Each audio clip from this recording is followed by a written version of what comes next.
let's go to Joachim Bitterlich, is a former German ambassador to NATO, who's joining us live from Berlin on this quite historic night then of this arrangement that has been reached between the Swedish delegation, between the Turkish president and, of course, NATO acting as the facilitator. How quickly would you expect now the Turkish parliamentary process to be tidied up and Sweden to become a full member? Well, perhaps it could happen Tuesday, as I've heard. I do not exclude it. But in my native language, we always say, don't praise a day before the evening.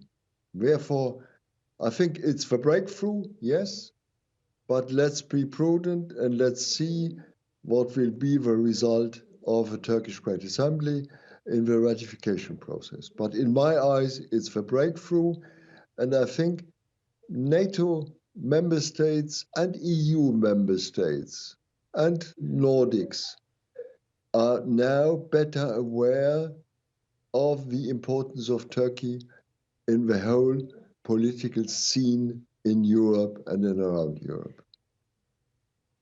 And in Moscow, sorry, sir, I was just going to suggest to you, in Moscow, perhaps President Putin is forced to reflect. He didn't want NATO to get any bigger, and because he declared war in Ukraine, that's exactly what has happened. And you're right, you're right. Moscow has got something they never expected, nor they never wanted to have. That is, Scandinavia is joining NATO. There has always been Norway and Denmark, but never Sweden and Finland, the classical neutral states in Northern Europe. I remember still in the EU accession, we had long debates about the three neutral countries coming in the European Union, provoking a certain number of, let's say, difficulties of perception. But now, the war in Ukraine, this invasion has certainly changed the whole perception of security in the northern states, in Finland and in Sweden, and especially in Sweden. Finland is a special case because it's a common border with Russia. But even in Sweden, this war, this invasion has totally changed their perception of security. And therefore, I think Putin has got what he has never been expecting. And just give us your understanding, if you will, of two other memberships of organizations. One, Ukraine, and we believe President Zelensky may well turn up at the NATO meeting in the next 48 hours or so. Does that naturally follow? And then something else that was on the Turkish wish list, which is their membership of the EU. What's your view on those two applications? Two different cases, not comparable in any way.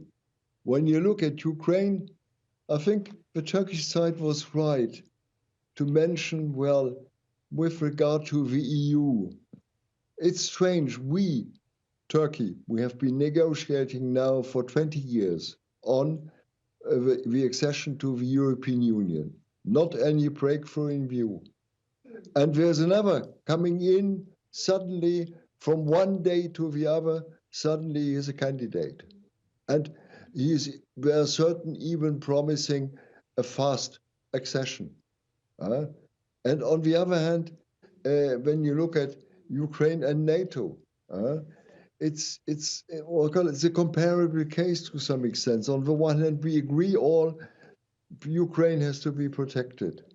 But when you look behind the curtain and when you look at accession, it's clear, at least for the Americans and the Germans, and I think Turkey is not far away from the two, that the accession, we could imagine it once the war is over, but not during the war. During the war, we should support Ukraine against Russia.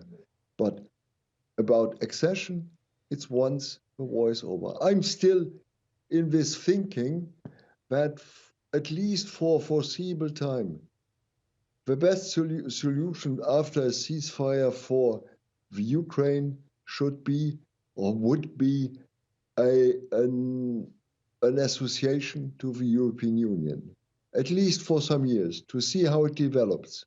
And then, once there's progress once it's on track, we could think about accession. We have been thinking in the same way with Turkey. Don't forget this. And Turkey is waiting now for at least 20 years, if not longer, for accession. I know about the difficulties with regard to EU, much more difficult than with regard to NATO. But please do not compare what we call apples and pears. Be open in this way, and we have to be imaginative, looking at the overall security situation today, perhaps not thinking too much about the past, but let's remain reasonable on all sides. Joachim Bitterlich, thank you very much indeed for being with us today.